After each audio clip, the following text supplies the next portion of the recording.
Good morning, and thank you all for joining us today. We are so excited to have you here and have a wonderful full day of exciting panels for you. Really eager to get started. And as we wait for more folks to trickle in, I wanted to take this opportunity to thank,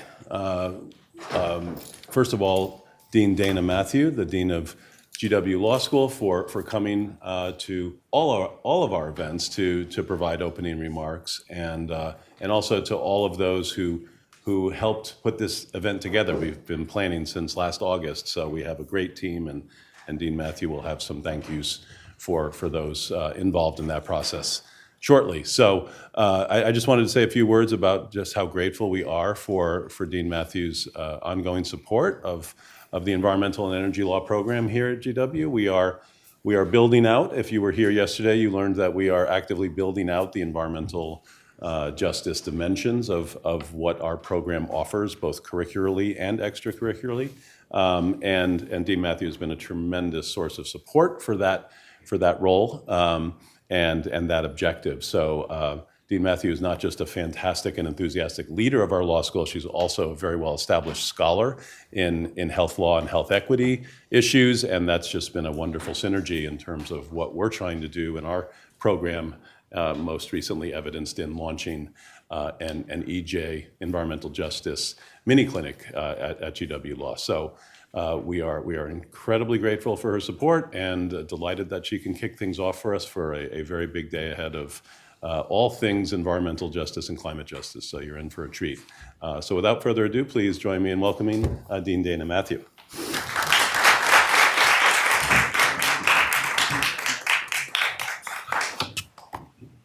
So you should have used the past tense. I used to be a scholar in my own right. Now I run from program to program and say welcome. I don't get to stay for the entire day of what is going to be an amazing, amazing program. So as you heard, good morning, my name is Dana Bowen Matthew. My pronouns are she, her, and hers. And I am delighted not only to be the Dean of the George Washington University Law School, but also to welcome you to the 2024 J.B. Shapiro Environmental Law Symposium. This is an annual showcase of our environmental law and energy law program, which is among the most respected in the legal academy because our faculty is among the most respected in the legal academy, and we produce some of the most accomplished students in the legal academy, but also because we can attract people like you, some of the most important discussants on one of the most pressing issues of our time, to this school here in Washington, D.C. Today's topic, environmental justice solutions, is very near and dear to my heart. It's going to be hard for me to stay on these prepared remarks because this is such an important part of my own scholarship, my own passions, and things that are deeply, deeply important to communities from which I come. So let me say a few words about the symposium, its tradition, and what you'll hear today. So the Shapiro Symposium has a long tradition of addressing cutting-edge issues in environmental and energy governance. In recent years, the symposium is focused on health threats caused by pollution, the urgent need to respond to and prepare for climate change, access by all segments of society to clean and affordable energy, management of the nation's lands and natural resources, and this year, environmental justice solutions. I'm proud to say that GW Law has been at the forefront of environmental law education for the past half-century. Our program was established at the beginning of the modern environmental law era and continues to expand and provide the next generation of environmental and energy lawyers with all the tools they need to tackle local, national, and international challenges facing the planet. Okay, I've got to go off script for a second. It's a good script. I'm going to read it. It's good. But I just had the pleasure of meeting one of your participants today, and she asked me, "Do you teach?" I said, "Yes, I teach, but I teach poorly because you can't teach well and be a dean, but I just love being in the classroom with students." Last week, we did a case that I know is known to you, Juliana versus United States. because I teach public health law, and I was in just a fascinating conversation with our students. The case did not go well for the litigants, but it set up some precedent for how we might use the litigation system to address climate change. And I was in this fascinating conversation with students who said, here were all the mistakes that were made by the litigants in this case, but here's how we could fix it, right? We could sue a different set of parties, a different cause of action, a different set of remedies, right? We could bring these cases in different courts, right? But we could do them strategically in different jurisdictions. I get chills when I think about that because that's what this school is great at. We're great at telling students the law is what it is right now, but it doesn't have to stay that way. It can be used as a tool to make the human condition better.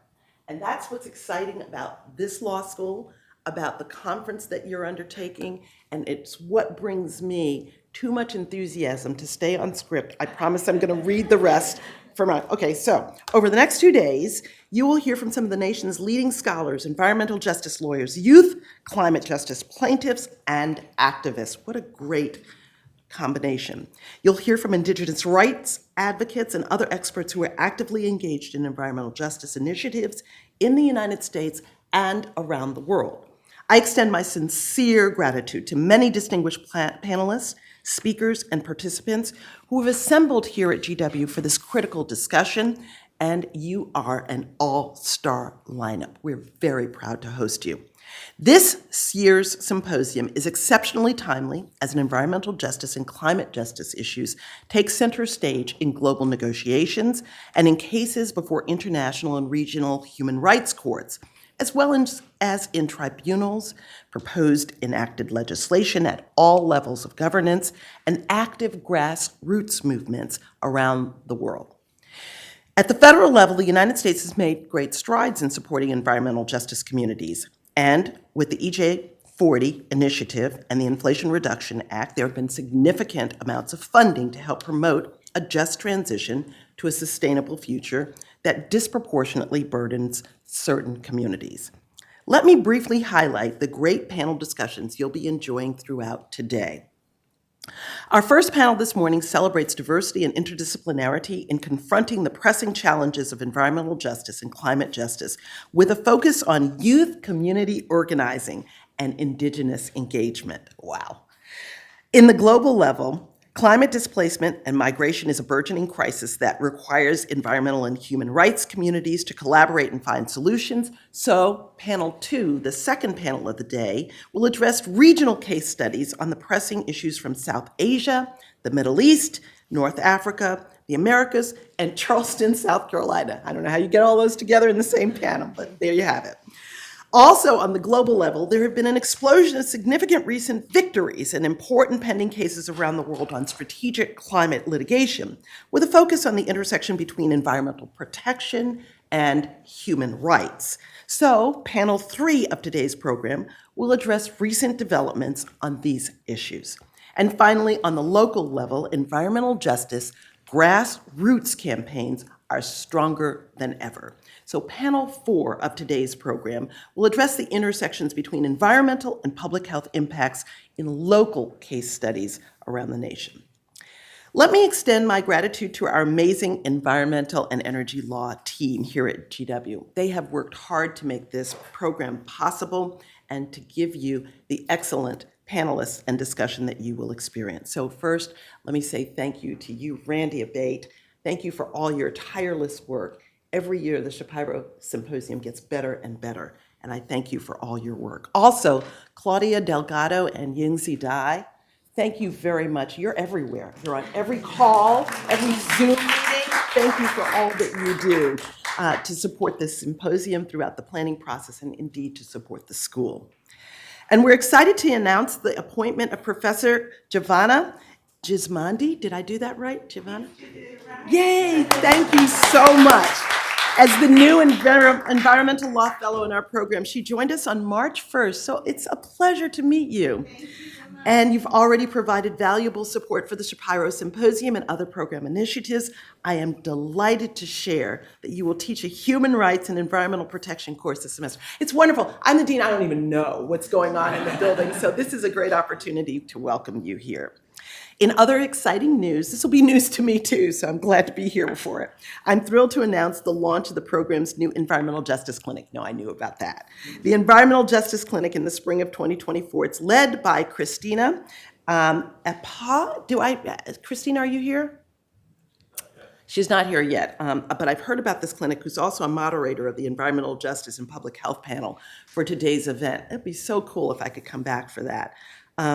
That's my sweet spot, environmental justice. And last but far from least, today's program features two GW Law alumni who are successful environmental lawyers, Jared Page and Samantha Dirksen. Are you here? Thank you so much for being here. We're also lucky to welcome two visiting professors, Amelia Burnett. Amelia, thank you for being here. And Tia Bhardwaj. Thank you so much for being here. They are actively teaching and writing on climate change and human rights issues, so my thanks to you all. So before I close, I have just one more thing. An important highlight for everyone gathered here. It is a noble tradition at the Shapiro Symposium to commemorate one of our most beloved and brilliant young law professors who served with great distinction in the environmental and energy law program. Before her untimely passing, you will hear more about Professor Jamie Grodsky this afternoon when we present the Grodsky Prize for Environmental Scholarship to an outstanding GW Law student who wrote the best paper for 2024 on environmental law. Please join us for this capstone event. So these are exciting times. You're going to have an exciting day. I want to say I'm excited to welcome you. Thank you for being here and have a wonderful day.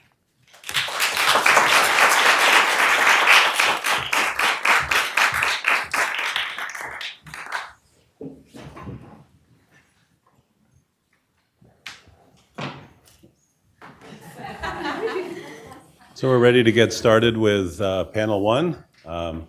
You're in for a treat. Our youth climate activism and community organizing panel is going to assemble. We have one participant who's going to be participating remotely, and I'm going to kick things off with a pre-recorded video to get things started for this panel. Malolele, my name is Shoshiwa Lovekune, and I'm a campaigner with Pacific Island students fighting climate change. I would like to acknowledge my fellow panelists, some of which are very dear friends of mine, and I am always excited to be working alongside them. I would also like to convey my gratitude to the facilitators of today's program. The ability to speak about the work of PSFCC is something I'm always keen and honored to do, so thank you very much for the opportunity. The Climate ICJO campaign and Pacific Island Students Fighting Climate Change have existed since 2019. And what was once a concept that was cultivated in a classroom in the Pacific has today become a global movement. And the success of this campaign can be attributed to several factors. But I would like to draw your attention to four very generalized elements of this campaign's success, and that is namely dedication, planning, risk-taking, and showing up. Now to break down these very generalized points, beginning with dedication. Despite the global movement of the ICJO campaign today, back then in 2019, it was simply just an idea, just a concept. And the dedication of the founding members to the cause, more specifically to this campaign, ensured the success of the campaign in its early days. And that's dedication in terms of outreach in terms of believing that this campaign is a game changer in the fight for climate justice. And that dedication pushed forward and motivated a lot of the activities that this organization participated in the beginning.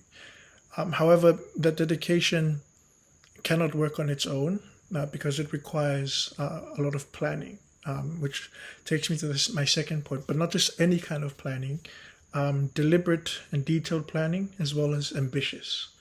Now, deliberate and detailed because due to the nature of this campaign, it required the campaigners and the executive committee of PSFCC to adapt to the many demands of CSOs, NGOs, and states, as well as any interested parties. So it was very fast-paced, and that was only dealt with through deliberate and detailed planning, only to ensure that whatever outcome is possible has been accounted for, to ensure the lack of mistakes when carrying through the activities of the campaign. On the point of ambitious planning, I believe this is more of just the ideology that if you shoot for the stars, you land on the moon. That sort of mentality has been sort of a guiding factor for the campaign in terms of its planning. You go for whatever is your most ambitious standard, and if you fall short from that, it's just as good or it performs above standard.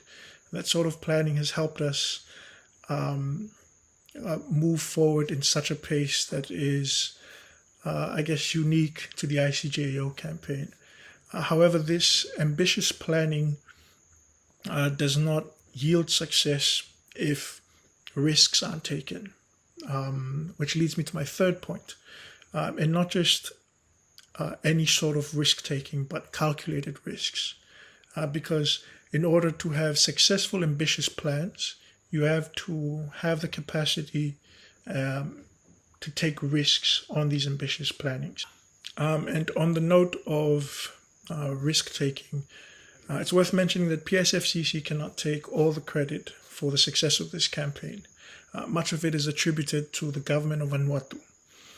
And that can be seen in how, firstly, Vanuatu took a risk in not only taking the ICJAO campaign and advocating for it locally, regionally, and internationally, but they also took a risk in allowing for a youth-led organization to coordinate with states in spearheading the CSO movement. There lies the proof that states and civil society organizations must collaborate when they have shared initiatives because it ensures the success. And the next point that I want to speak on is showing up. And by that I mean PSFCC and the campaign has always rooted itself in community. And that's because the success of this ICJAO campaign is ensured by our supporters, and it's only as strong as our supporters. And since this campaign is very legal heavy, it demands that we guide the general public to understand the ICJAO campaign.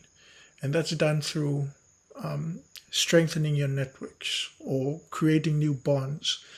This is to ensure that, first of all, there is a large community behind in support of the ICJAO campaign, but also that we stay true to the core principles of the campaign, which is essentially bringing human rights to the core of the climate crisis solution. And by engaging with your communities and allowing your initiative to be absorbed by them and strengthening those bonds lies the success of this campaign and its continued success. I believe I've gone over time, and I would like to thank yet again the facilitators for the opportunity. Before we start, I also want to say I know the environmental community loves their acronyms, so just as a quick background, ICJAO refers to the Advisory Opinion Campaign and Request before the International Court of Justice, and PISFCC refers to the Pacific Island Students Fighting Climate Change Group. We'll definitely be talking a lot more of all the amazing work that they're doing, but I also wanted to highlight the amazing panelists that we have here today.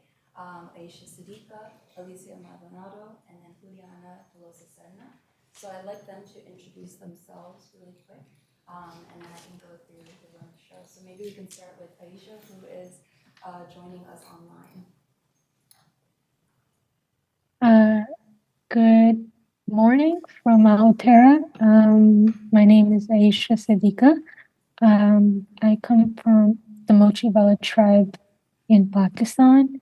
And Trina, thank you so much for this opportunity, for allowing myself and colleagues to share our work. I am currently serving as an advisor to the UN Secretary General on issues related to rights of future generations and youth justice, climate justice for youth. I am also engaged in multiple projects related to climate justice, and hopefully throughout our panel we can touch upon those. Thank you. Can you hear me well? Here, okay. It's okay. Good morning. I am Alicia Maldonado. First of all, I would like to thank the organizers, Trina and Altipanel, for this invitation. I'm very excited to be here. So, in regards to my background, I'm a physician as a profession and currently studying a master's in global health policy. And also involved in multiple projects on climate justice. I've been the Peruvian youth delegate to the UN from 2020 to 2023, and also youth negotiator representing Peru at COP27. And yeah, I think that will be all from my side.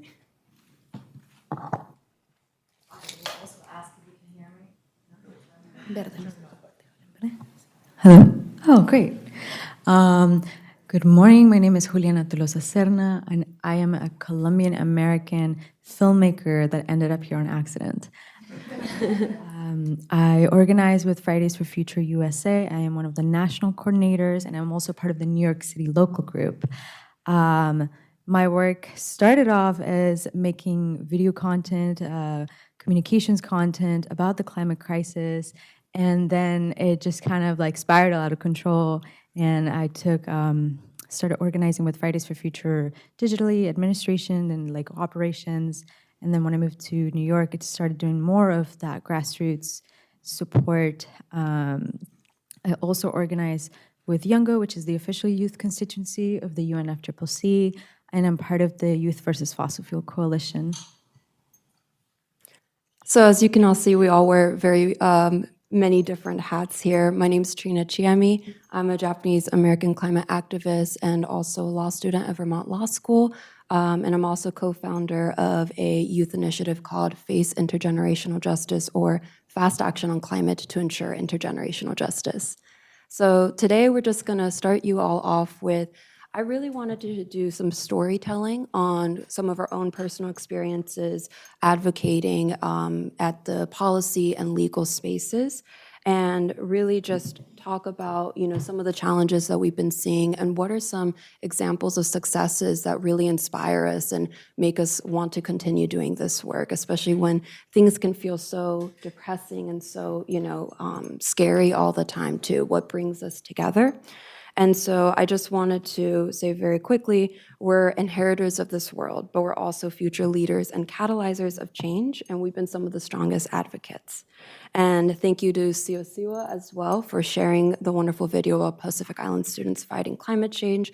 We'll be discussing more of that in the legal part of it, but I wanted to first talk about our involvement in climate advocacy and what brought us here, but also once, working in this space, it can be extremely overwhelming. We have to master climate science very quickly. We have to understand the capitalist and colonialist system that created and worsened the climate crisis. And so I wanted to ask, what has your learning path been like? And how did you come to your different advocacy points? And what are some of the common threads that you have seen in your organizing or work with other youth climate activists? So I can start off maybe with Alicia, and then Juliana, and then Aisha. Thank you. Well, in my case, I come from a health background. So when I was a medical student, I started on health activism for right to health and sexual and reproductive health and rights. So I had this first background in activism, but then when I became the youth delegate, which was on my last year of medical student, of course, climate change was something very important in all the youth delegates and all the young people we worked with around the world. So it was in the back of my mind. But what really changed my path, like and marked before and after for me, was reading this book called Less is More by Jason Hickel. I don't know if some of you have read it, but it's I really recommend you. It's really will really change your life. At least for me, it really changed the way I see things. The economic system, as Trina mentioned, like we live in a capitalist and colonial system. We have been told many things. For example, economic growth is going to take us out of poverty, without thinking about the planetary limits, the environmental destruction this means. And yeah, so this is what really drove me to the climate activism, 24/7 actually, and having this linkages with health, because thanks to this, I was also searching for, okay, how can I see health in a more decolonized way?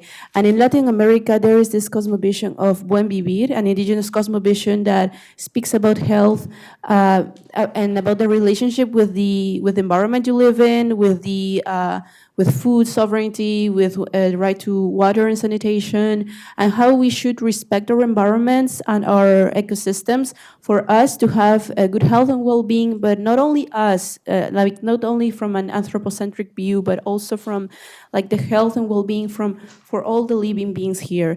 So I think that really changed my mind, and also the way I understood health. And yeah, that's what I'm advocating for. And also this book said something very important, which was like, okay, so we are focusing on the global capitalist system, how this works, and all the financial architecture, and how the countries where I come from, for example, Peru is part of Latin America, it's part of the global South, and how we are always said we are from a developing country, but not that us as global South, due to the extraction of labor and of resources, developed the developed world. So it's kind of like the other way around. And there are some traps that keep us underdeveloped, actually. One of them is debt, external debt. And then I read in this book, for example, about debt cancellation. But then when I went to COP, when I was a negotiator, which was like another path I got into, an amazing opportunity I got, I also get to know several young people from around the world advocating for different issues, like Fridays for Future was present there, for example. And then at COP, I saw this global movement called Debt for Climate, advocating for debt cancellation. And it was like, wow, I just read that on the book, and now I'm watching the action go live at COP. And many people, many world leaders, many advocates, diplomats watching this message. So I joined the movement. Now also working on the movement from civil society, and yeah, it's like it's amazing how you got driven for many paths. I mean, when I was a medical student, I wouldn't imagine that 3 years after I graduated, I will be here in this panel speaking about this. But yeah, it's like really amazing how the environmental climate movement led me to meet so many people from so many different backgrounds. For example, now law, like learning a lot about law, and how we can all complement each other to have a stronger view and stronger advocacy for climate action, because it's overwhelming, because we are like somehow against these big industries that have so much wealth, so much power. But what we have is passion, and many times the work we do is unpaid. Most of the work we do is actually unpaid, but we will keep doing it because, I mean, it's because of our survival. I many times think, by the time I have the age of my grandmother, who is almost 90. Yes. I don't know if there will be water in Lima, where I live, because the water stress is so big there. So yeah, I'm thinking like, will I get to see my grandchildren? I mean, will there be a livable world by then? So it's like we need to really fight for having that future that should be normal first, but now it's kind of like at risk.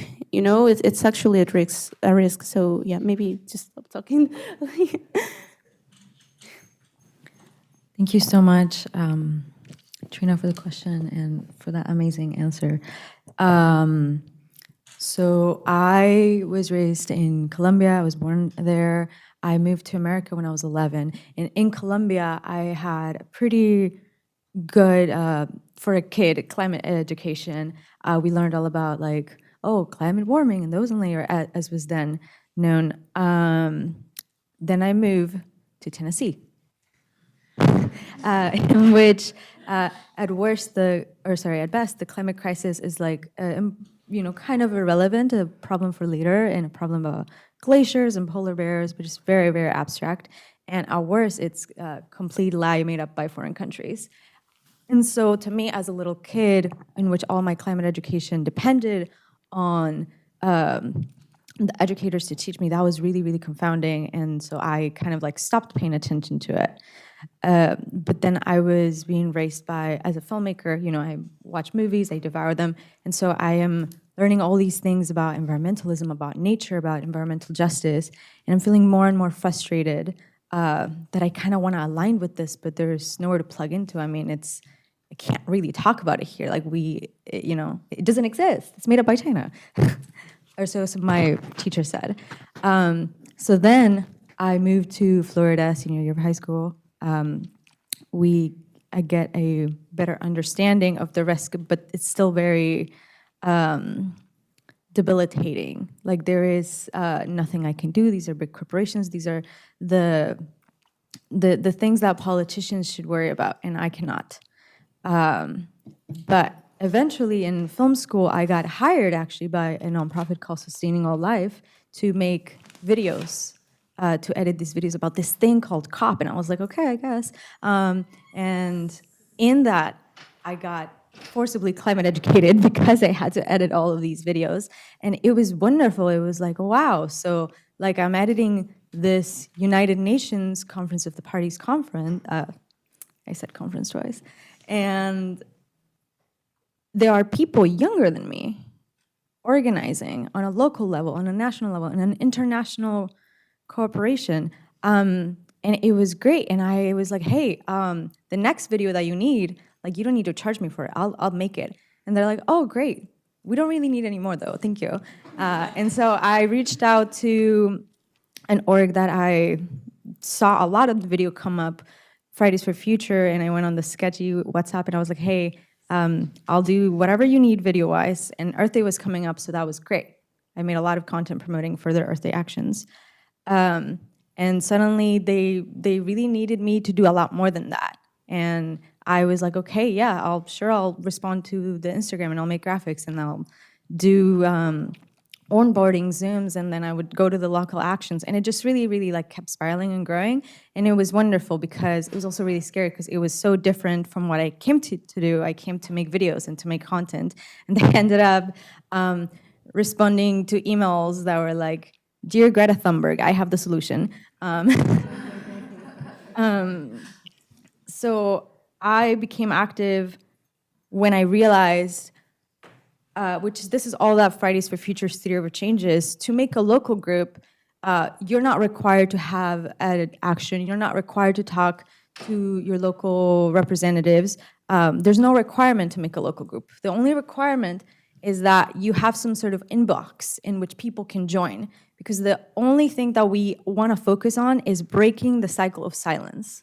So everybody, whether you're focused in climate litigation or not, everybody has some sort of industry, hobby, background. Everybody has a family or loved ones that they want to protect. And so we can all get plugged into those things. As a filmmaker, I feel really powerless because I'm like, well, as an individual, all I can really do is recycle or make sure that people are recycling in my set. But there are initiatives that have come to find since COP28, the Entertainment Pavilion, for example, which promoted Earth Angels, organization which allows people in the film industry to keep carbon footprint for the industry, to keep the people on set responsible, to make sure, wow, there is so much we can do here actually within our sector, within our industry. And so plugging into our communities, Fridays for Future Evansville will operate very, very, very differently from Fridays for Future New York City, which has a long history of infrastructure and activism. And they already kind of have that education in place, so it's a lot easier to do outreach and support and build, whereas a more conservative place like where I grew up in Tennessee, if you were to have a Fridays for Future there, you're your own expert in your community, whether you're 16, 14, 15, you know how people are gonna react. And so our job is to plug you in, to give you the toolkit so that you can talk to those people. And all the small success stories that I've seen come out of those local groups are great. Just teenagers and young people doing almost like expose type stories with their local news of like, this is where your climate funding is actually going to. This is why the health of your children is this way. Doing the Friday strikes. But it isn't just about strikes or demonstration. It could be about anything. It could be policy work. It could be social media work, video editing. We all have some sort of skill set to contribute to the climate crisis. And we're all in an industry, whether it's climate related or not, that we can promote sustainability.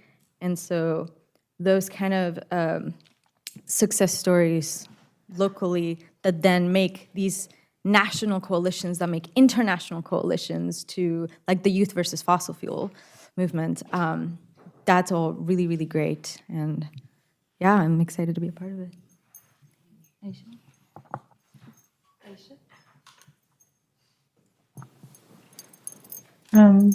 It's my turn? Yeah, thank you. Okay, wonderful. Thank you so much for this question. I think Siwa's intervention set a wonderful framework, which I heard Juliana speak about, and then the other panelists speak about, which was showing up and dedication.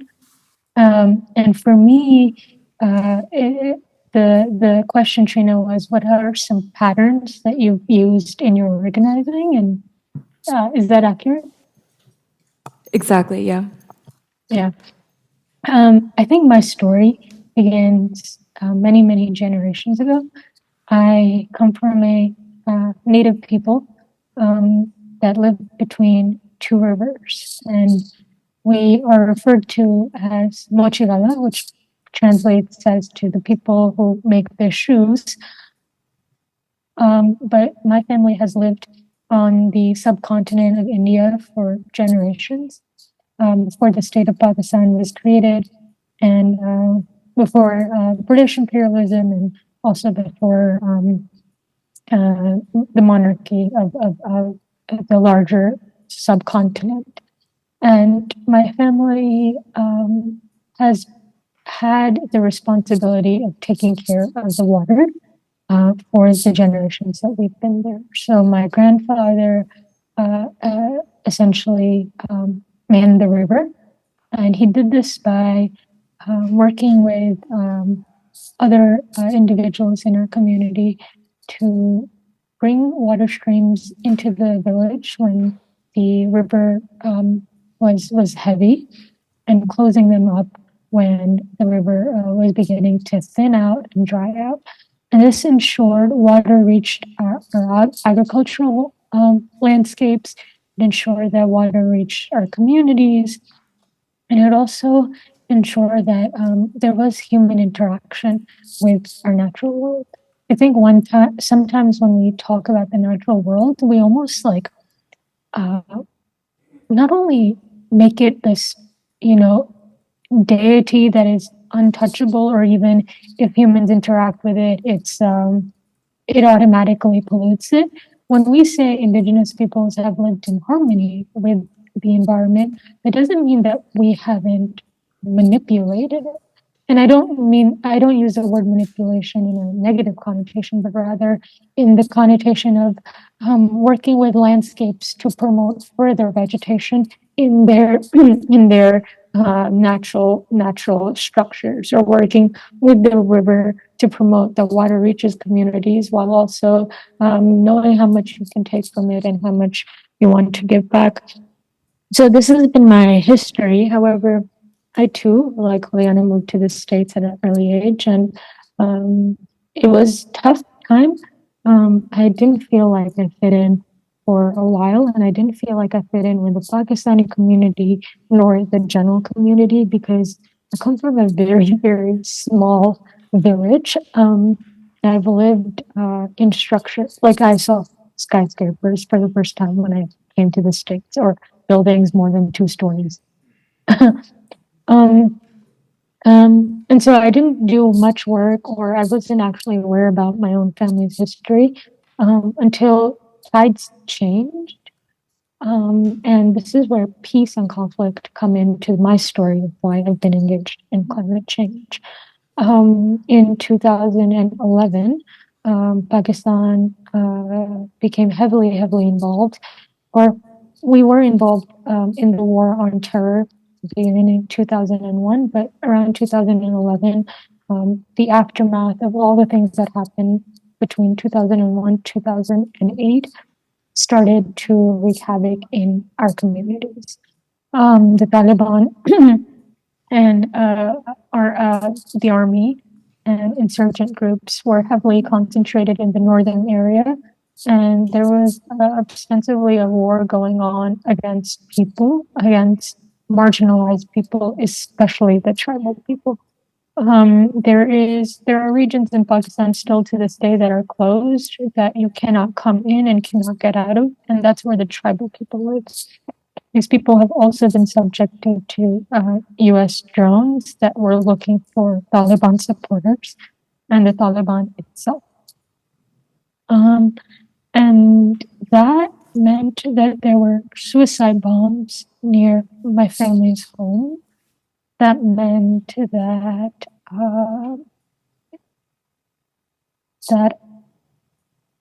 the larger war on terror, which I describe as the war for resources, wreaked havoc in the communities that I love and care for so deeply. Slowly and surely, the climate crisis also started impacting their health. There is a hydroelectric dam that was built around 2006. It no longer exists, actually. It was built by the government at that time. And it was a combination of using coal and renewable energy to further build electricity. So during the war on terror, side note, Pakistan was also experiencing a massive energy crisis. We had load shedding or blackouts from 16 to 18 hours a day. This impacted rural communities the most, especially those of us like my family who, many women in my family sew clothes. And so our sewing machines didn't work. Some of my uncles are street vendors. And in order for them to bring whatever thing that they're selling, they have small factories in their homes, and they require electricity, and those weren't working. So it affected the livelihood of people. So we were having a massive energy crisis, and the government put in place many initiatives to get more energy, and one of them was trying to build more dams. The hydroelectric dam leached toxic chemicals. It leached them in our riverbed, and 80% of our drinking water comes from the riverbed. And 2 of my family members died. I lost my grandmother, my grandfather, my 7-year-old cousin, my 19-year-old cousin, my 2-year-old cousin, and currently my uncles are experiencing massive kidney related issues because their bodies are not processing the pollution that is in the water. So this happened around 2014, all of this, and I still haven't put 2 and 2 together. And to finally get to your question, Trina, of like the patterns of engagement, I was the first, I believe, in New York City when I started organizing in 2019. Person from Central Asia, first native person from Central Asia to take part in something called School Strikes for Climate. And at that time, I thought it was very silly. And I'll say I thought it was very silly because the only thing I could do in the face of death and destruction in my community was stand in front of the UN headquarters with a placard in my hand saying, "Take the climate crisis seriously." It didn't feel like enough at all. But I kept showing up Friday after Friday. And at that time, when we were organizing, on a given Friday, there were 4 people, maybe 5. On a really good Friday, there were 10 people. And the story starts at the bench in front of UNHQ. And then the Fridays for Future movement gained momentum. And in September of 2019, there was the UNGA, and there was a summit, youth summit in advance on climate change. Excuse me, I'm coughing. Let me cough one more time. And that youth summit caused many people all over the world to come to New York. And it was right time, right moment. We with Fridays for Future, who had been organizing, planned another strike. And we got a permit for 2,000 people, and 300,000 showed up. From there, I've attempted and tried my best to approach the climate crisis and my work and working with community from a place of what is lacking and how can I fill that gap, and serious critical thinking. So once the strike movement gained momentum, I knew that it was my time to pass that baton on to colleagues that were younger than me and begin working on fossil fuel issues. Because around that time, quite honestly, I don't think NGOs and even the most radical movements had begun seriously criticizing big oil. It was dangerous. It still is dangerous. Talking about Exxon, talking about Chevron, and actually criticizing the UN of all.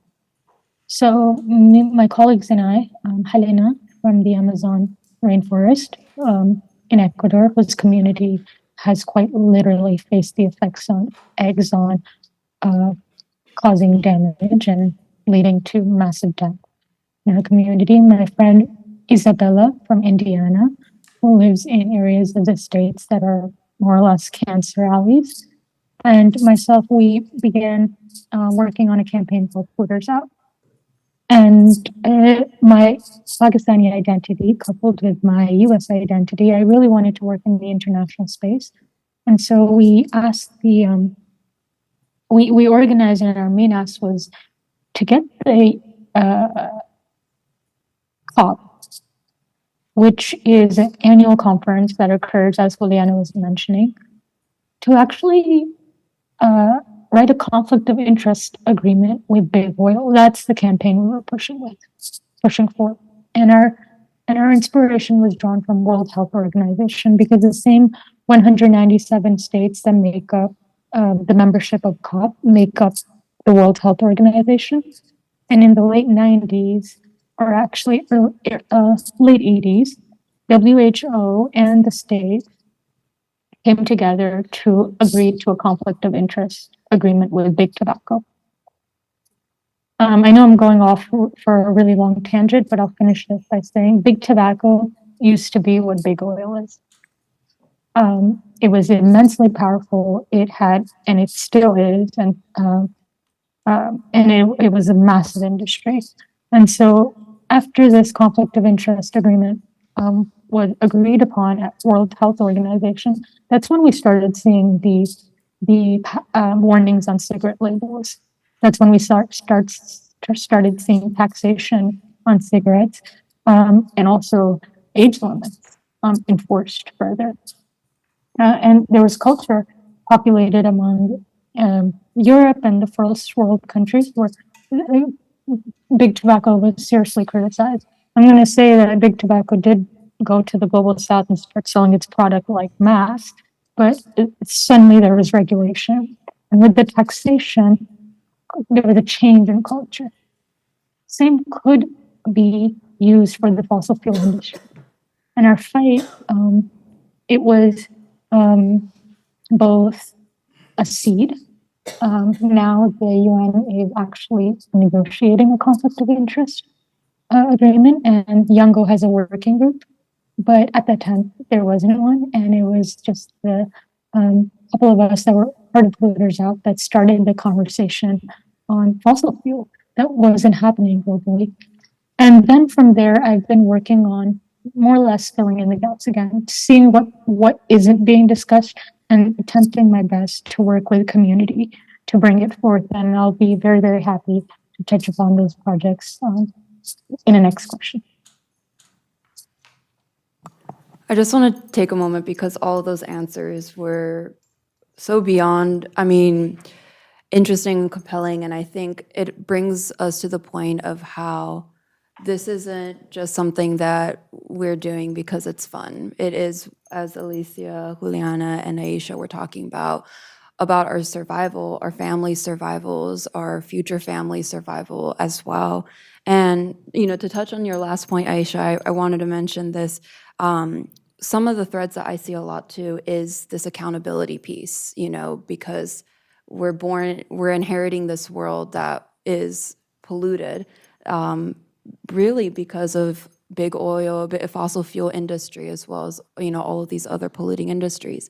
And with big tobacco, I think it's also really important to remind ourselves that the fossil fuel industries literally copied and pasted the tactics of big tobacco as well. There's a really excellent book by Naomi Oreskes called Merchants of Doubt that actually shows how, documentation of how big oil wanted to cast doubt into the climate science, delaying action for years and years. And even as early as potentially, I think the 60s maybe, there's actually concrete documents where maybe Chevron or one of the oil and gas companies, their scientists were actually confirming the warming effects of carbon dioxide. This has been something that has been existing for decades, and here we are without a choice. This is the kind of work that we have to do. And so for my next question, we talked a lot about, we started off all, local, right? Working with maybe in country kind of work or even more hyper-local with our towns and things like that. And I think a lot of us are starting to go to the international level as well for the higher level decision-making. We've all mentioned COP, we've all seen each other at COP as well. And so let's talk about, UN level and international level policymaking. I want to know some examples of powerful and effective youth-led policy engagements that you guys have all been a part of or that you wanted to recognize as well here. And maybe we can go back to Aisha first, because you are part of the Youth Advisory Council, and maybe you could talk a little bit more about Polluters Out. And then after that, I'll ask specific questions for Alicia and Juliana. Thank you so much, Trina. You know how the story started with me in front of the UN with a placard in my hand saying, take the climate crisis seriously. Well, now I get to advise Antonio Guterres on his climate policy. So that worked out pretty well. To answer your question, I think in regarding to other issues, whether it be issues regarding feminism or finance or LGBTQ rights, the climate space has been, through the work of young people and indigenous people, it's allowed much engagement of the stakeholders. I don't know any other massive issue that has this much opportunity for young people to really take on. And to me, it goes to show of like Juliana's story. One day you're a filmmaker, the next day you're organizing at an international level and you're at COP. And you, to a certain degree, have the power of narrative. My work actually regarding what was happening in Pakistan allowed me to serve as an advisor. And I can now touch on things in the international level and ways of organizing that have been successful. So the story after Polluters Out is the following. I worked with young people to plant that seed, and then I started working hyper locally in this city, in New York City, to give back to my community. I had been doing so much work internationally. I thought it would be good to take a year off and just work in night show, work with restaurant workers, just across the board on climate issues. And then in 2022, that village that I was talking about faced massive drought because the floods, they displaced 30 million people. Of them, 16 million were children.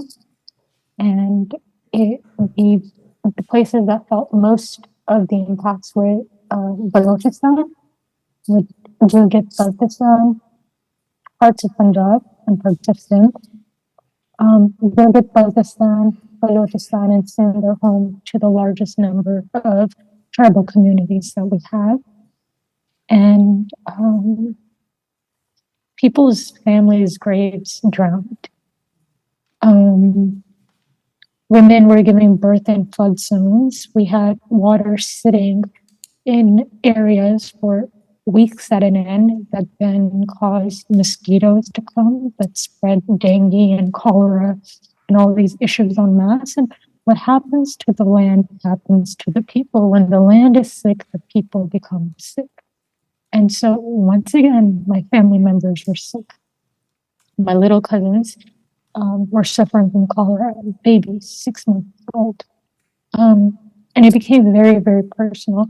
And so I had attended one COP at that point, and working with internationally active youth, I had begun learning about planning negotiations ad hoc, and I had begun understanding international diplomacy ad hoc.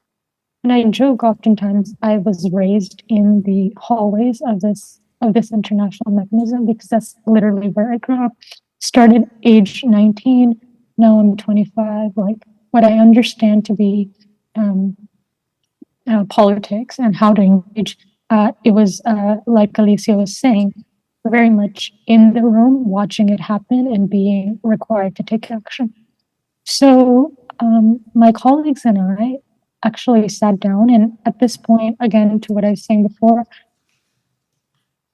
I thought to myself, what isn't occurring in the international movement? I think it's a fallacy, actually, and I'd like to point this out, that the youth movement is one conglomerate. It's not. There's so many factions, and in those factions, not everybody is working together. YAG, the Youth Advisory to the Secretary General, doesn't always or wasn't working with Youngo. Youngo was not working with Local Fridays for Future. Local Fridays for Future was not completely engaged with the Youth Negotiators Program, etc., etc. So in 2022, I sat down with two friends of mine. One was already a member of YAG, and one was at that time, the focal point of Youngo. And we said, we asked ourselves, which members of the larger youth movement need to come together so that we can actually change the cover decision policy that comes out of the call. Because although international spaces, and I said this before, allow youth to be part of it, allow us to change the narrative, ultimately the decision is in the hands of governments. It's called Conference of Parties for a reason. And what makes or breaks a COP is that document that comes out at the last day on negotiation. And you can protest all you want. You can advocate for people's rights all you want. But if you do not have a stake in the policy and the language that comes out, it's really, really hard to impact change. At the UN level, the ands and the buts and the commas and the periods matter. And in order for you to actually change those, you need to work alongside governments, and you need to build your power of youth and start writing policy suggestions. And that's essentially what we did. We got all the young people from these massive spaces who had the ability to, and who were from community, to sit down, and we started planning. And for COP27, it was on the loss and damage track. So we had meetings before COP, and we set, and because we were so new, we actually started off with working on 5 negotiation tracks. There's roughly like 16 to 20 at a given COP. We narrowed down to 5, and then on the last week, we actually narrowed it down to 1. One victory, if we could have it, would change the course of the game, and it was the loss and damage fund. And this meant setting up bilaterals with heads of state, speaking with the Maldives, the Congo, speaking with the United States government, and actually among our team, dispersing in a manner that while some members were speaking to governments, others were talking to media, others were working with young people in Egypt that were leading campaigns and trying to create a cohesive strategy. And we called ourselves the Special Operations Team. And we were quite successful at COP27. The Loss and Damage Fund did come home after 30 years of being asked. And then last year, we worked very similarly. We spent a year essentially training ourselves on the NDCs, the global stock take, all of this. And I reached out to the UNFCCC, and my colleagues reached out to ask them to help us provide videos that we could use as guiding principles, and began learning. And we worked on white papers on equitable fossil fuel phase-out language. And at this point, we were also working with larger adult-led CSOs. And this spiraled, and we, on the last day, at the last hour of COP, an equitable fossil fuel phase-out language was achieved in the cover decision. And it might seem small, but you guys are law students, and you know this very well. It's a domino effect. If you can get one sentence to put pressure on the fossil fuel industry, the doors have opened. Now you can't close it. Now precedent has been set, and you can put further mechanisms in place to hold them accountable. And that's the kind of organizing I think works at the international level. Thank you so much. I'm going to go straight to the next couple of questions just so we have enough time for Q&A. So Alicia, I would like you to talk a little bit about your experience as a UN Youth Delegate, especially with Peru, and the Climate Youth Negotiator Program, which Aisha was also talking about. If you could talk a little bit about that and kind of good examples that you've seen of policymaking at the UN level or at COPs. Sure. Maybe to start with the UN Youth Delegate Program. So this program was launched to have young people in the official delegations of governments. And the idea of this is is to have young perspectives in the language of UN resolutions. I must say that this engagement is mostly for youth-related aspects of UN, for example, the youth resolution or the establishment of the UN Youth Office, which were the negotiations I was able to participate in. But actually, we always say youth issues are all the issues because every issue will affect us and our livelihoods and when we grow up too. So and in this case, the UN Youth Delegate Program is mostly present on European countries. So maybe one challenge I faced, and also because for me, my mandate started in 2020, was that there was a lack of representation of Global South countries in this program. So a lack of representation at New York during the UNGA and the Third Committee specifically, which is where we participate. And when the pandemic started to be controlled and in-person engagements restarted, in my case, I didn't have a visa to the US. I just had a visa 1 month ago, and I couldn't attend the meetings. Also, we didn't, as a delegation, we didn't have enough enough funds to go to New York. As you know, it's a very expensive city. it's impossible for us to fund it with ourselves with our own salaries, and so these were some issues that we had, and also maybe some lack of coordination within our own governments too, to ensure participation.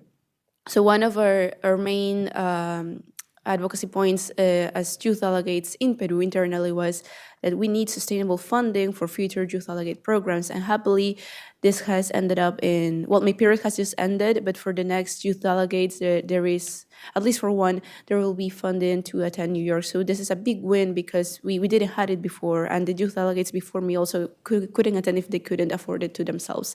So that's a big win because there's, in the UN and in these conferences, in these negotiation rooms, one, there is a lot of technical stuff. Two, to go there, to be there in person, and to have a meaningful participation, there are a lot of barriers that, as people from the Global South, we face. And yeah, one of them is the language barrier. Like in 2020, I knew English, but it was hard for me to be confident sitting there and speaking English.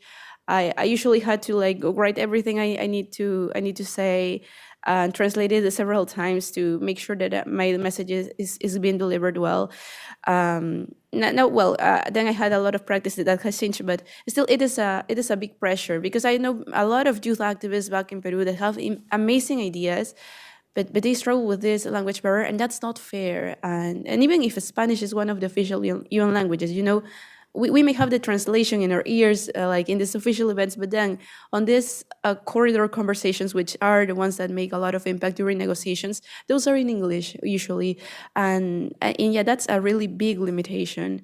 And also the funding issues. Now, happily, there's more funding for youth attending these conferences, which is great, but we need more. We need more grassroots youth present at these negotiations because I think there are youth that are kind of more focused on multilateral events, multilateral activities, and also youth focused on grassroots activities. So we need this close link to make sure that we are learning from each other and that we are delivering our messages to the leaders, to the other negotiators, other diplomats, to change the narrative, as Ayesha was saying. And then for the Climate Youth Negotiators Program, this was a program that I'm very, very proud that I have been part of it. This was founded by four young ladies, and in 2022, I was part of the first cohort. So this was about training young people that were going to be part of their delegations for COP27 on the UNFCCC processes. As you know, there are a lot of acronyms, and it's kind of it's very difficult to learn all of them. And also, each negotiation track is a whole world. So we had this program that first started with a lot of training on the basics, on what you need to know about the processes, with time to ask questions, with time to interact with other experts. And then, we also had this very important financial assistance to go to COP, to be able to have, a lot of logistical stuff that are actually very important, like be sure to have a DSA, be sure to have an accommodation, all of that covered for you to focus on what you have to do, which is change the narrative.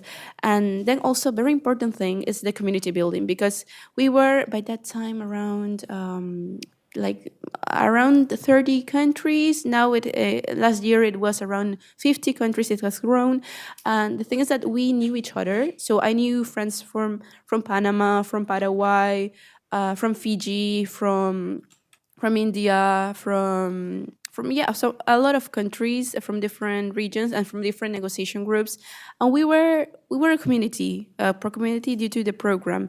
So when you're in a negotiation room, it's like a square room with a lot of people with their own interests. Like some of the countries gather together and they plan their interventions, and it's like a very cold space. Like no one, some people know each other because they have been negotiators for years, but it's like they watch for their own interests. But if we are a community like this program did, I know the negotiator from, let's say, from Lebanon, okay, from a different negotiation group, and we can have a better conversation than if I didn't know this person. And and we can like try to reach a consensus in a more friendly way. Like, why not making the negotiations more friendly? I think that was one of the aims of this program, like to have many people from different countries know each other, share with each other. We know we have different foreign policies from our own governments that we need to respect because we are representing the country. But also, like, having this communication, open and sincere communication, is crucial to have the important outcomes we want to have. And also that, apart from that, is also the connection with youth movements that are civil society, indigenous youth, that of course have a lot of language that they need to put into the narrative. And so having this communication also with groups that are from civil society, like non-party groups that are organizing with people with the party badge that are there in the negotiation room, is crucial, so that we can really change the narrative in that way. Because, behind the scenes, there are a lot of fossil fuel lobbies that are changing the narratives, but for themselves, for their own interests. But we must do the opposite, like for the interest of future generations, of us, of the people, and of the planet.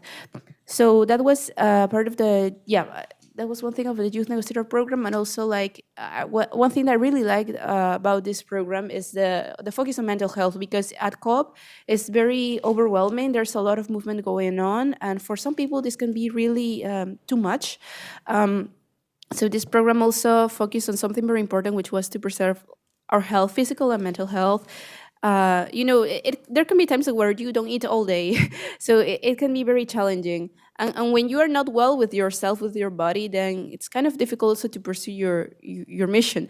So the program there, we had a lot of mental health support, because sometimes, for example, I had some friends that were they were assigned a role that they felt too small for them, but then it was, no, you can do this, and having the support available, and say, you can talk to us, you can rely on us, and delivering the actions that they need to do.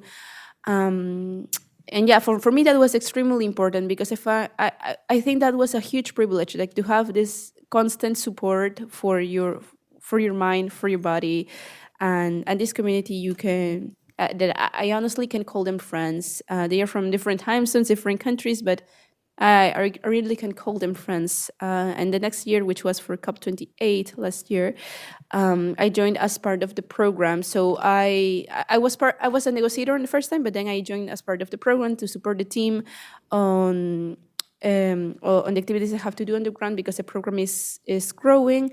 And in that COP, I could learn all of the work behind, which is a lot, and it's like fully youth led. But I really learned a lot. I really learned how. The thing is that it's amazing how you can really organize something from zero and then make it something big, and then having so many people and governments involved, like MOU signed. Like it's formal things, and you have to take care of doing it nicely, but also in a friendly way, so that we can make these negotiations more friendly, more human, give a human face to all these environments that sometimes feel so overwhelming. Thank you. And so we only have a little bit of time left, so I really wanted to ask Juliana as well, especially from like a storytelling filmmaker perspective. You have your hats in so many different places as well. And I'd like you to talk a little bit the role of advocacy, organizing, and storytelling to complement these existing kind of efforts at the policy level, maybe your experience at COP last year, what you were doing with comms and things like that. Of course. Thank you, Trina, for the question. Fun fact is that I see a recurring theme that a lot of the fellow youth advocates, we all have the same, like 5 favorite movies about like environmentalism. We all love Studio Ghibli to some extent, things like that. And taking my narrative, filmmaking, documentary background into advocacy give me a really good insight, because what we filmmakers do, we translate the human experience and human emotions to people that have never been in that position. And that was really what we need to do with the climate emergency that we have in our hands. It is a very abstract many different various problems, various solutions, some of them which are false, being advocated and thrown around. And so what we do with storytelling and filmmaking and in social media to that extent, communications, is that we not only educate about the climate crisis, but we make it a human issue. Yes, we care about the environment. We are protectors of the earth and of animals and our agriculture and our natural heritage. And that is a priority. But at the end of the day, it isn't that the earth is under a crisis. This is like a human crisis. This is a human rights crisis, a migration crisis, an economic crisis, and so on and so forth. And so what we must do is, when you talk about these policies or these solutions, it's so easy to get lost in the language. What you really need to say is, this is how that family is going to be affected by exactly what Aisha is saying, that comma, that and, or that but in the language. And so when we talk about mobilizing people that have never been engaged in this ever before. So you break down the language, you break down the storytelling, you gate them into that gateway of like whatever you care about, that will be affected by climate in some way or another. Like the coffee that we just had, I'm Colombian, our crop, like that very coffee, like the droughts and the wildfires and everything that is happening, and it's insane. And so like every single aspect of our lives, our hobbies, the things that we care about are affected. And that's what we do in COP28. I had the opportunity to organize the operational working group for comms, communications in Yungo, which is the youth constituency. And so it's very, very, very important to have the thematic people who understand debt, to understand the policy, who understand how to have the language and the negotiator and be diplomatic. I am very bad at being diplomatic, but what I can do is support that team on an operational level and give them the toolkits and the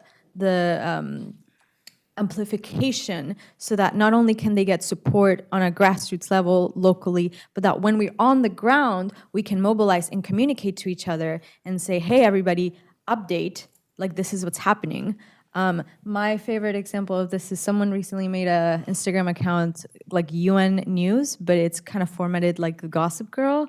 And it breaks down, and it seems very silly. And there are other examples where there will be actual like near journalism, social media, fact-checking, and storytelling. But all of these are the amplification tools that we as youth utilize, because you have to remember the pay disparity. Everybody that is in COP28 almost is party, or this is their career. They're not only having their hotels paid, but they are being paid to be there. They have assistants, they have a support staff, they have people that give them counsel, training. A lot of them have degrees on this. A lot of us, the youth advocate teams, not only are we going in debt to attend these spaces and have to fight to go in them, and have to worry about how we're going to fundraise versus can we think about the language and splitting our time and energy. So having operational support teams like communications, is so key to the youth advocacy space. I mean, we at Yungo, we had a meeting with former Vice President Al Gore, and like 15 minutes before, we were like, go get the printer. Like, we don't have assistants. Like, we have to run across like a really remote, because it's this huge space. We're all lost. We're tired. We're sick because we can't eat. Like there's no time. And so we had to make support systems of like, okay, the two focal points of Yungo, they're amazing. They're unpaid. They're doing basically a full-time job and also going to school. And so we had to make sure to get, okay, somebody has to be their support people that are chasing them and asking them, did you eat lunch? Did you eat lunch? And yeah, so operational comms, storytelling, this is how we change people's minds to break the cycle of silence locally with your own families. You show them a really good environmental movie. They don't, you're being sneaky like that. But on the negotiation spaces, it is a necessary tool to mobilize, because we don't have the support. So our grassroots teams like rely on social media and on journalists and on TikToks, if you will. Yeah. No, yeah, you raise a really good point about that too. We would all make sure we all ate as well. Like we would have the cup noodles on us at least, thank goodness for the cup noodles. And we'd be like, you better eat this. I know you haven't eaten this all day. And it's also, that is part of the community too. That is part of the community of organizing. So we're going to talk about strategic litigation, a separate panel. We can talk about that another time. But I really wanted to ask you in like one sentence so then we can go to Q&A. We have another panelist in a different discussion, Ariel King, who says that joy is a radical act, especially in the climate movement. And that's something that resonates with me so hard. And so I wanted to ask you guys in like one sentence, what is a source of radical joy that you guys, for you guys in this climate movement? Just one example, sorry. Let's start with Alicia, then Juliana, and then Aisha, and then we'll do questions. Okay, in one sentence, meeting like-minded individuals that we all identify capitalism and colonialism as the roots of this climate and social injustices. I recently had a friend who gave me a bracelet, RIR, for a friendship bracelet, and it's rest is resistance. Because so often we burn out being in these spaces because you are fighting and you are resisting, but a rest is a type of resistance. And so whenever I get my environmentalist friends, my local group, to go out to a picnic or to eat cookies and not talk, or try not to talk about climate for once, I see that as environmental work as well, and necessary one at that, because we don't often allow ourselves that rest. Aisha? For me, it's play, and organizing play for my friends. I think rest is important, but sometimes we leave that to the individual. We're like, oh, go take a rest. But I think structure should be built. So, those of us that spend our nights and days unpaid labor year after year also get to experience the beauty of nature and play and be youth. My favorite memory is playing sardines with the group of young people I was organizing with, and hide and seek. Oh my gosh, I love that. All right, well then, yeah, let's go to Q&A. I guess I'll point out, I don't know if we have a microphone system to pass it off to? No? Okay. I can maybe walk around with this. Is this allowed? Okay. Does anyone have any questions? Okay. I can also just try to project my voice. Let's do projections, yeah. Well, actually, no, let's keep microphones just because Aisha may not be able to hear. We are in the hybrid format, so. Thank you. Hi, ladies. Thank you so much for your insights today. There was a topic that I was hoping we'd have time to hear about from you today that we haven't touched on, which is the ideas of intergenerational responsibility, justice, and equity. And for me, in my mind, that's a burning topic that is relevant to youth activism. But I'd love to know, do you agree with that? And sort of just what are your thoughts in these areas? Because from where I understand it, these kinds of ideas of responsibility, equity, intergenerationally is part of a value system that's not prevalent in the global north and in the West, which is where the largest emitters come from, right? The problem makers. And but in the indigenous communities, for example, in the global South, there's more communal culture. Indigenous communities, for example, have vocabulary specifically relevant to these themes of intergenerational responsibility. And a wall that I feel myself continuously hitting in my own work at the intersection of human rights and the environment is getting that through the people, the older generations and the big emitters, the global North and the West, of the importance of these principles in what we're trying to achieve in environmental objectives. So I'd love to know your thoughts on those topics generally, but if you have any specific thoughts on what are you seeing as a more effective way of getting those messages and their importance through to the people that need to understand it? Thanks. Perfect. Yeah, let's go to Aisha first, because I think this might be a great opportunity to talk about the Future Generations Tribunal, which we didn't get to as well. Thank you so much. And thank you so much for the question.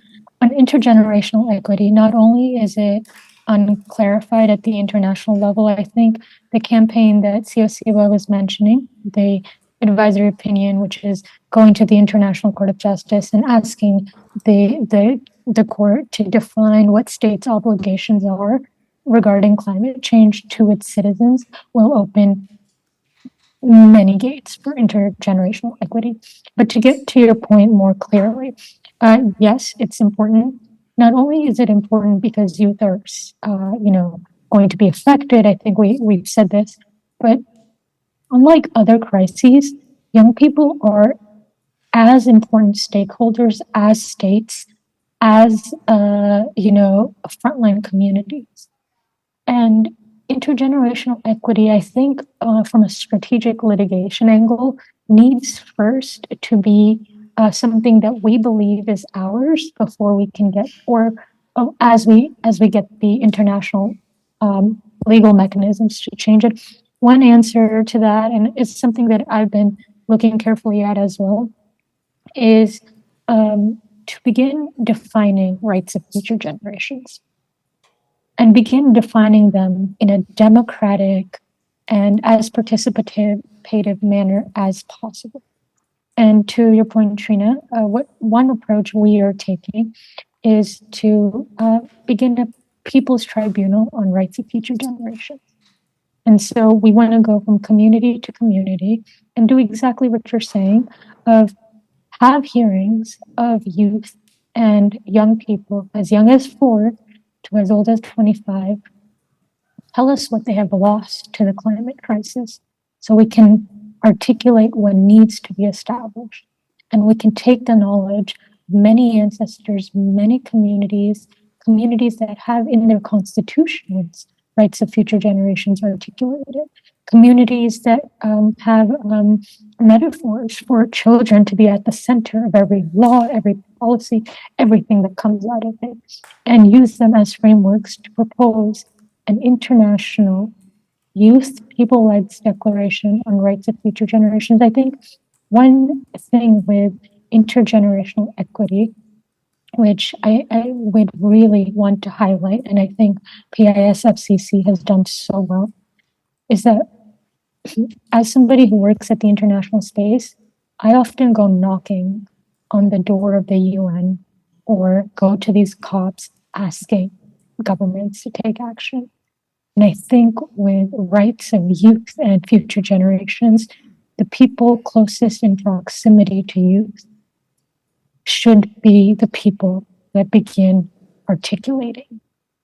Just like the Pacific Islands, who are facing the issue, are taking the lead. The least expected and most vulnerable communities have the solutions, and they should be allowed to author them.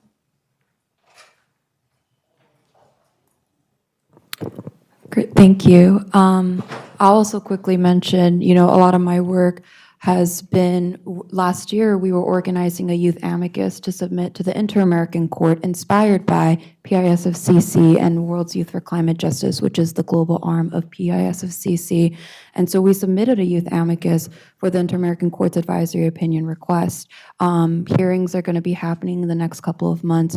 And we're, this is a huge year for advisory opinions too. The deadline just happened last Friday for the ICJ.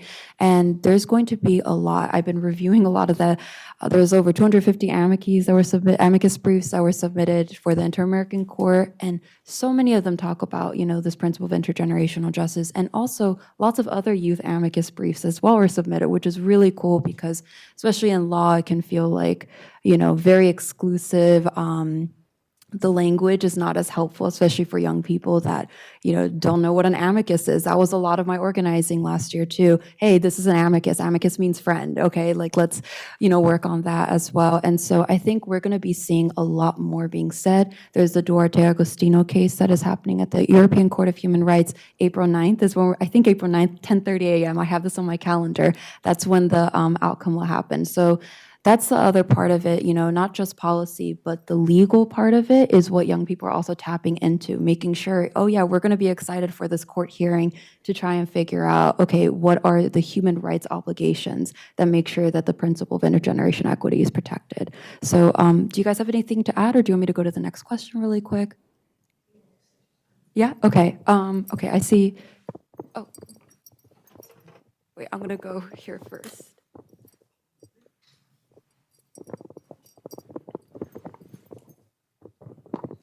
Hello, thank you so much for having this event today. My name is Jeff Caesar, and I'm a Vanguard Fellow with the Green Leadership Trust, and I'm also a member of Youngo, so let's chat later.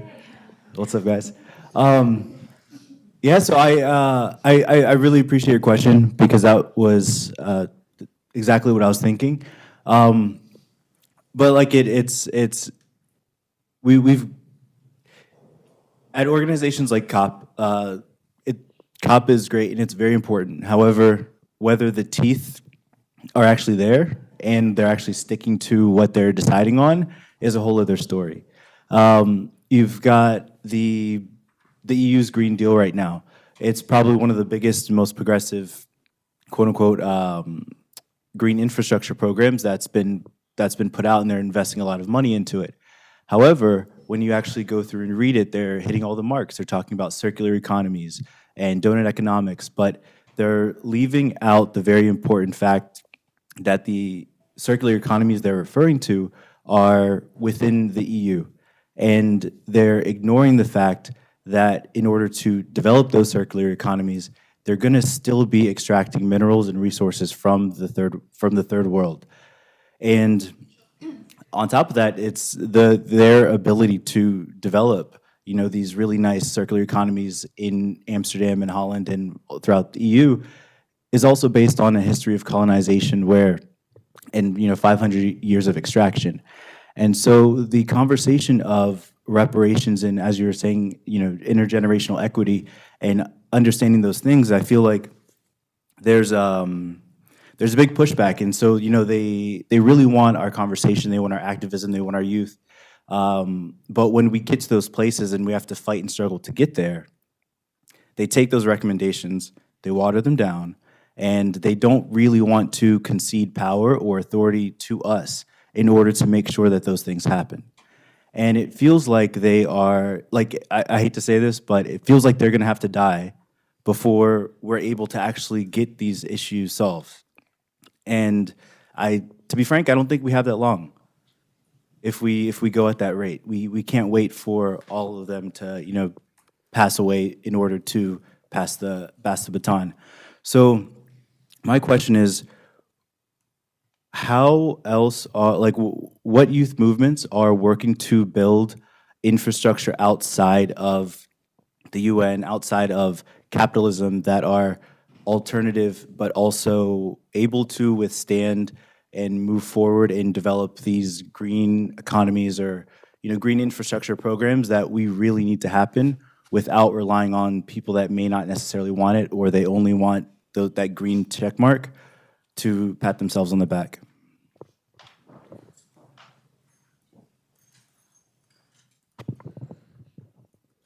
Anybody want to take that?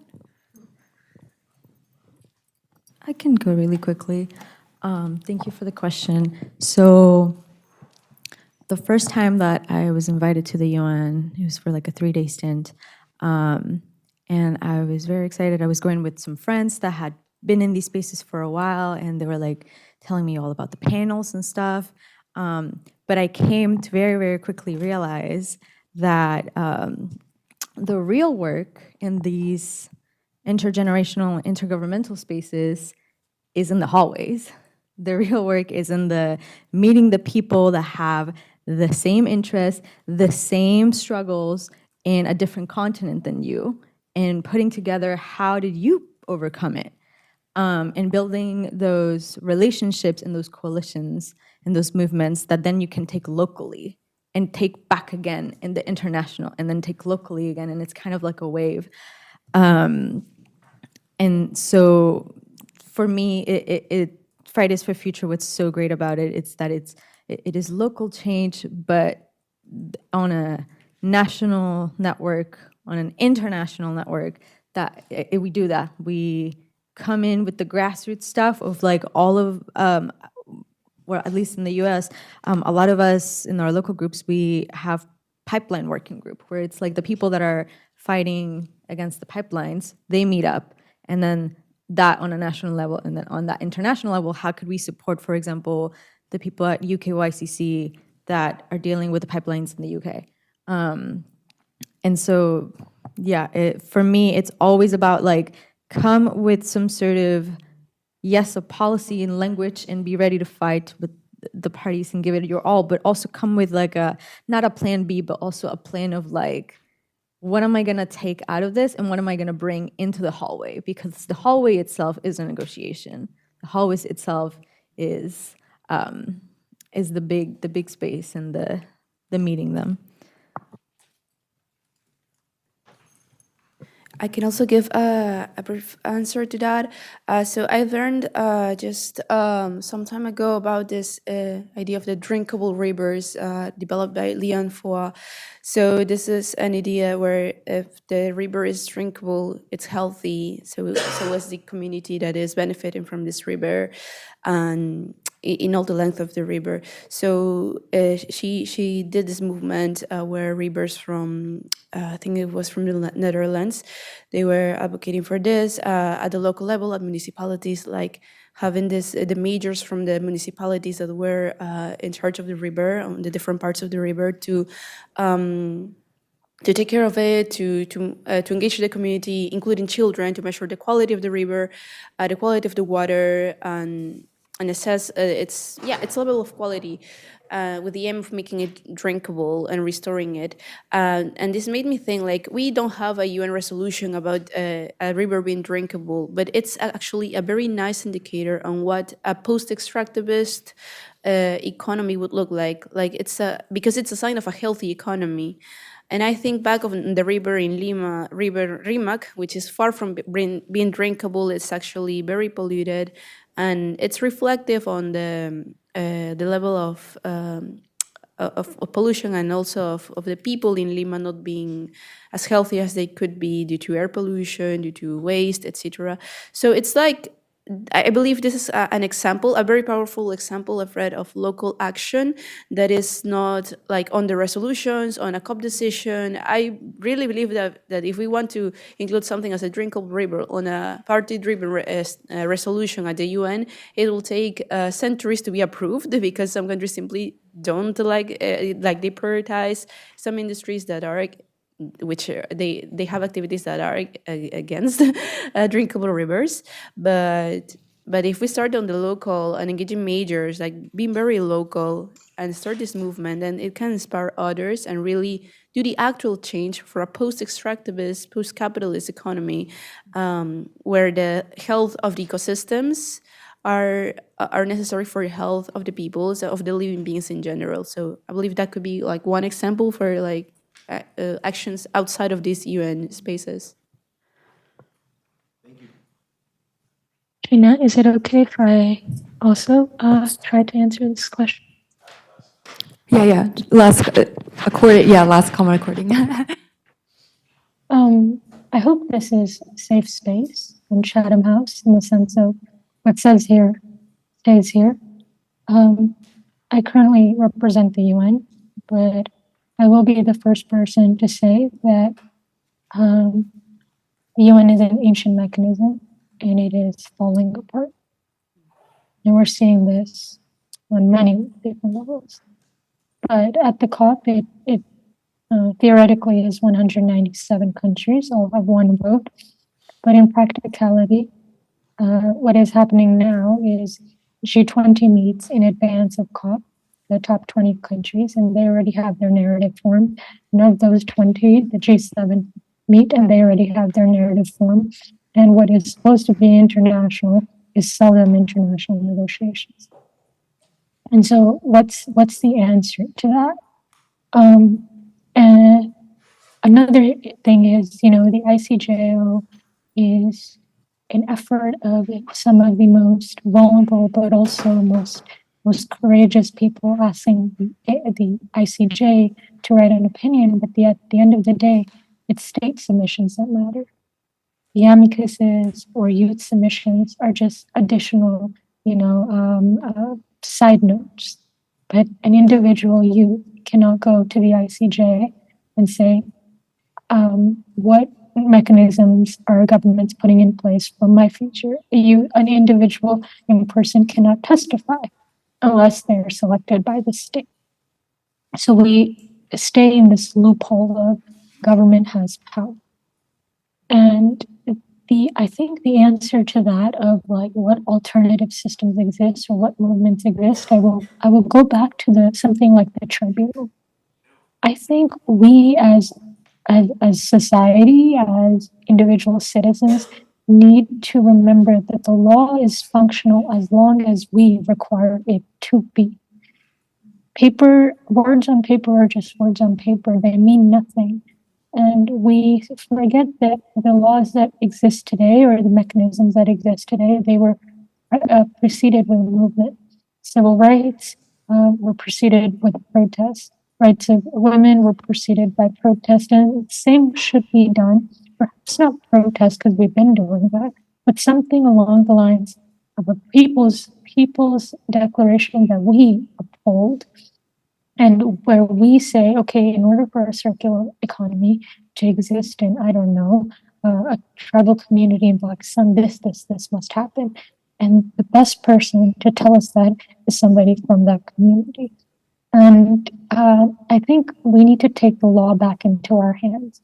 Judges today are very ill-trained on the climate crisis. Even with the victory that we're seeing, litigators are just beginning to learn about the climate crisis. And a lot of litigation in the US is focused on conservation law and actually more along the lines of just supporting or communities after mass damage is done, but it doesn't create innovation. And so this is probably like a pitch for something like a People's Declaration on Rights of Future Generations, but something like that, I think a global doctrine, one that citizens uphold and we pass from generation to generation, I think is very different than something being decided by 197 countries over 14 days on our behalf. Thank you so much. You guys are awesome. I love working with you so much. And yeah, we'll conclude the session now for a break. Thank you so much, everybody.